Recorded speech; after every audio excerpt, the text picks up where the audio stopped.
నిరాశ్రయులు.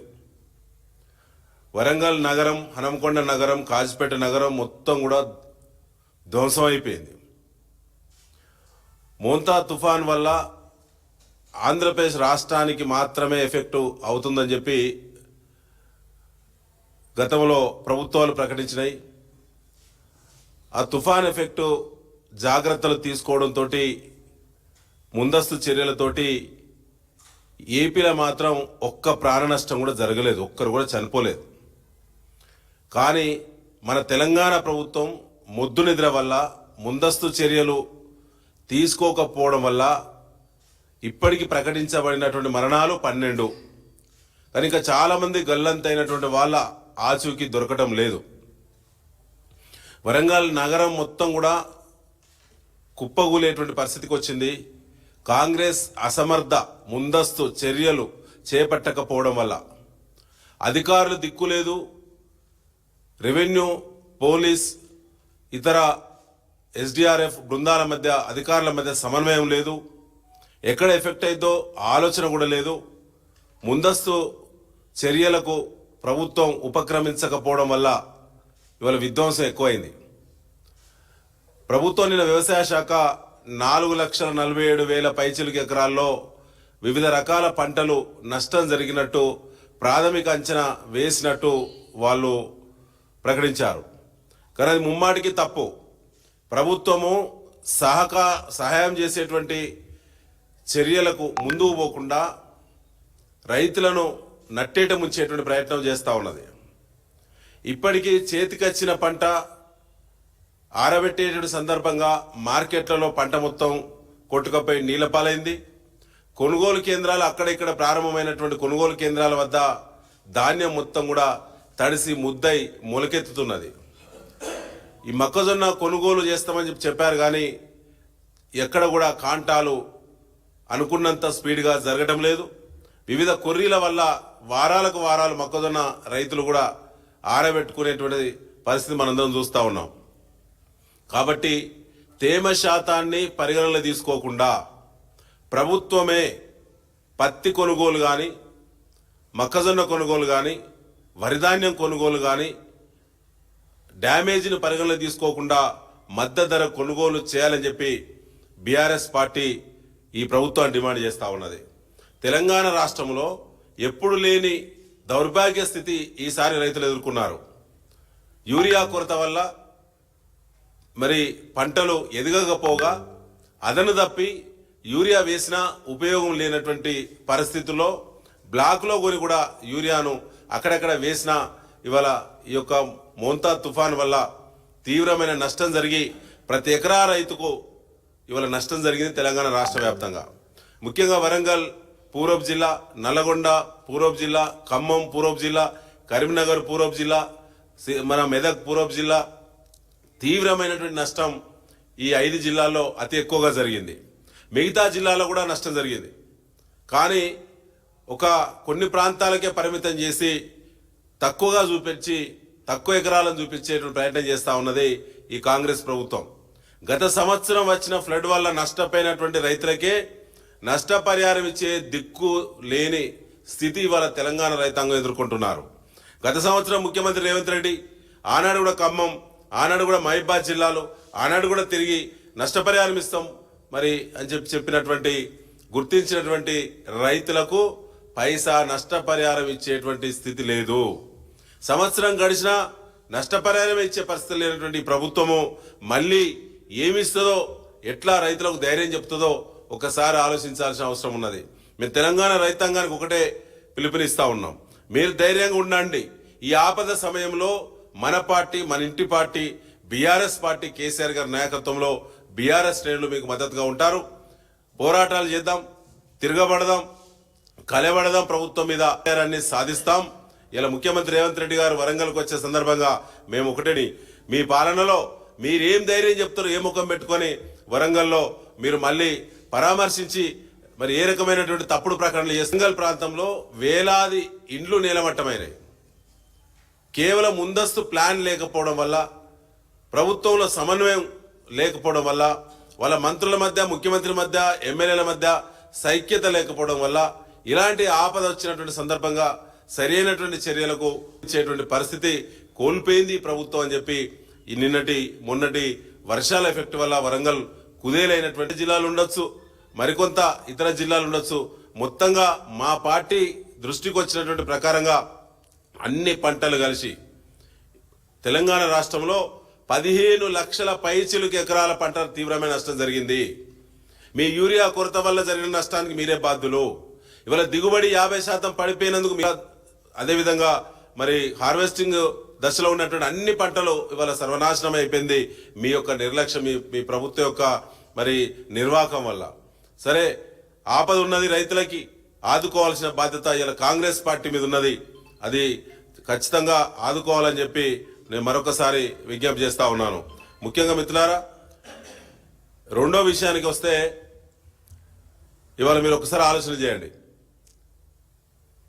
జూబ్లీహిల్స్ ఉప ఎన్నిక సందర్భంగా ముఖ్యమంత్రి రేవంత్ రెడ్డి గారు మన 2 రోజుల క్రితము సినీ కార్మికుల అభినందన సభ, వారికి అభినందనలు చెప్పడానికి మరి చెప్పించుకునేటువంటి ఒక సభ రేవంత్ రెడ్డి గారే, కాంగ్రెస్ పార్టీ వాళ్ళ అభ్యర్థి నవీన్ యాదవ్ గారే వెనుకుంటూ ఒక సభ పెట్టించారు. వాళ్ళే స్పాన్సర్. దానికి సంబంధించి సినీ కార్మికులకు సంబంధించి వాళ్ళ ఫెడరేషన్ సంబంధించినటువంటి డబ్బులను, వాళ్ళు కష్టార్జితం రోగు చేసుకున్నటువంటి డబ్బులను, వాళ్ళ పొదుపు డబ్బులను 72 లక్షల రూపాయల డబ్బులు, వాళ్ళ నిధులను వాడుకొని ముఖ్యమంత్రి రేవంత్ రెడ్డి సభ నిర్వహించారు. కార్మికుల యొక్క కష్టార్జితం, వారు సంపాదించుకున్నటువంటి పోగు చేసుకున్నటువంటి డబ్బులను వారు ఖర్చు పెట్టి సభ నిర్వహించారు. ఫెడరేషన్ సినీ కార్మికులకు సంబంధించినటువంటి వాళ్ళ ఫెడరేషన్ డబ్బులను 72 లక్షల రూపాయలు డ్రా చేసి డబ్బులు ఖర్చు పెట్టారు. వాళ్ళ కోసం మీరు సంక్షేమ పథకాలు ప్రకటించడం అనేది వట్టి డాంబికాలు మాత్రమే, బూటకం మాత్రమే, మోసం మాత్రమే, డ్రామా మాత్రమే. ఇది పచ్చి మోసం సినీ కార్మికులకు మరొకసారి ముఖ్యమంత్రి రేవంత్ రెడ్డి అభ్యర్థి నవీన్ యాదవ్ చేశారనేటువంటి విషయాన్ని మీ ద్వారా నేను చెప్పదలుచుకున్నాం. ఒక్కొక్క యూనియన్ బెదిరించడం, వాళ్ళ యూనియన్ అధ్యక్షుడే బెదిరింపులకు లోన్ ఇయ్యడం, వారి డబ్బులతోటే సభ నిర్వహించడం. వాళ్ళ 72 లక్షల రూపాయలు ఫెడరేషన్ డబ్బులతోటే సభ నిర్వహించారు. దానికి ఆ ఖర్చంతా కూడా అభ్యర్థి నవీన్ యాదవ్ కాంగ్రెస్ పార్టీ అభ్యర్థి ఖాతాలో జమ చేయాల్సిందే ఎన్నికల కమిషను. అది ముఖ్యమంత్రి రేవంత్ రెడ్డి స్వయంగా పాల్గొన్నటువంటి సభ, అది ప్రచార సభ. అది ప్రచార సభ అని చెప్పి గతంలోనే అనుమతులు ఇవ్వకూడదని చెప్పి బీఆర్ఎస్ కంప్లైంట్ చేసినప్పటికీ కూడా ఎన్నికల కమిషన్ ఏ విధంగా అనుమతి ఇచ్చిందో సమాధానం చెప్పాలి. పోలీసులు ఏ విధంగా పోలీస్ గ్రౌండ్ను, పోలీస్ అధికారులు ఏ విధంగా సభ నిర్వహణకు అనుమతులు ఇచ్చిలో పోలీస్ అధికారులు దానికి బాధ్యత వహించి సంబంధిత పోలీస్ అధికారులపైన మరి క్రమశిక్షణా చర్యలు చేయాలని చెప్పి మేము డీజీపీ గారిని కూడా మేము కోరడం జరుగుతూ ఉన్నది. అదేగాక ఫెడరేషన్ వాళ్ళ యొక్క నాయకత్వం యొక్క అరాచకాలు కార్మికుల మీద ఏ విధంగా ఉన్నాయో, ఏ రకంగా ప్రభుత్వానికి ఫెడరేషన్ నాయకులు అడుగులకు మడుగులొత్తుతున్నారో, ఏ విధంగా ఏ హక్కులో భాగంగా ఫెడరేషన్ డబ్బులను 72 లక్షల రూపాయలు ఖర్చు పెట్టి ఏ విధంగా అభ్యర్థి యొక్క ప్రచార సభ నిర్వహించిందో ఫెడరేషన్ నాయకులు బాధ్యత వహించాలని చెప్పి, వాళ్ళు రాజీనామా పెట్టాలని చెప్పి, వెంటనే రికవరీ చేయాలని చెప్పి బీఆర్ఎస్ పార్టీ డిమాండ్ చేస్తా ఉన్నది.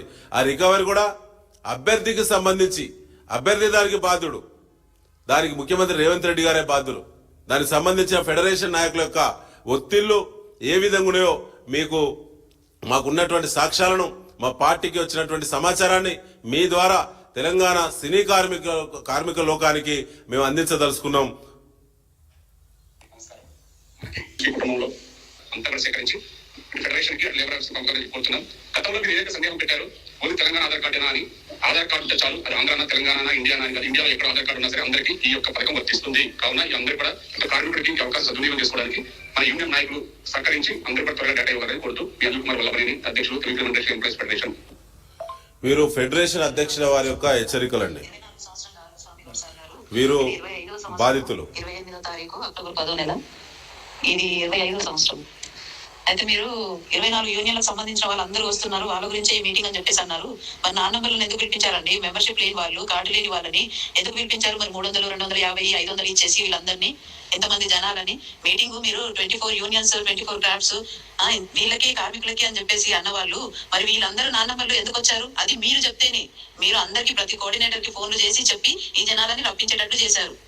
అక్కడ అనీఫ్ సాంగి దగ్గర నుంచి అనీఫ్ వాళ్ళ ఆయన శ్రీకాంత్, నరేష్, ఎంత మంది కోఆర్డినేటర్స్ ఉన్నారు, జనాలను తీసుకొచ్చే కోఆర్డినేటర్స్, అంత మందికి మీరు ఫోన్లు చేసి చెప్పి జనాలను రప్పించారు. ఈరోజు మిత్రులారా, ఫెడరేషన్ రూపంలో కష్టాన్ని నమ్ముకొని బ్రతికేటువంటి కార్మికుల యొక్క పొట్టను ఏ విధంగా కొట్టి వాళ్ళు సంపాదించినటువంటి డబ్బులను ఫెడరేషన్ అకౌంట్లో దాచుకున్నటువంటి 72 లక్షల రూపాయలను ఖర్చు పెట్టి ముఖ్యమంత్రి రేవంత్ రెడ్డి మొన్న అభినందన సభ రూపంలో ఊరేగిండు. అది జూబ్లీహిల్స్ నియోజకవర్గంలో జరిగినటువంటి ప్రచార సభ. అది నవీన్ యాదవ్ కాంగ్రెస్ పార్టీ అభ్యర్థికి సంబంధించిన సభ కాబట్టి నవీన్ యాదవ్ అభ్యర్థికి సంబంధించినటువంటి ఖర్చులో ఆ 72 లక్షల రూపాయలు ఖర్చు అయినట్టే, కాబట్టి ఖర్చు పెట్టినట్టే.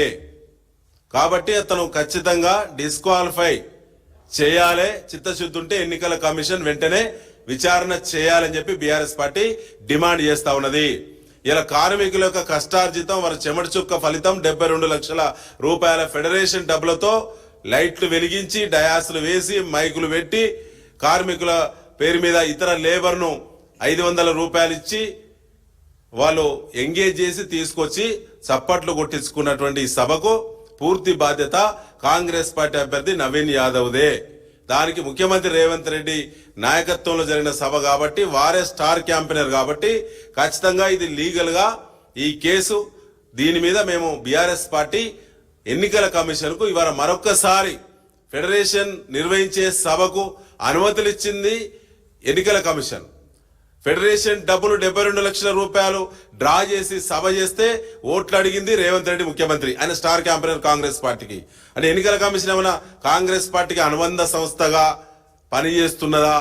పనిచేస్తలేదన్నప్పుడు ఖచ్చితంగా దీని మీద చర్యలు తీసుకోవాల్సిందే.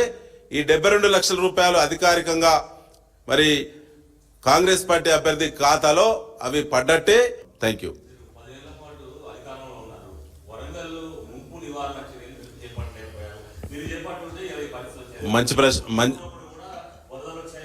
మంచి ప్రశ్న.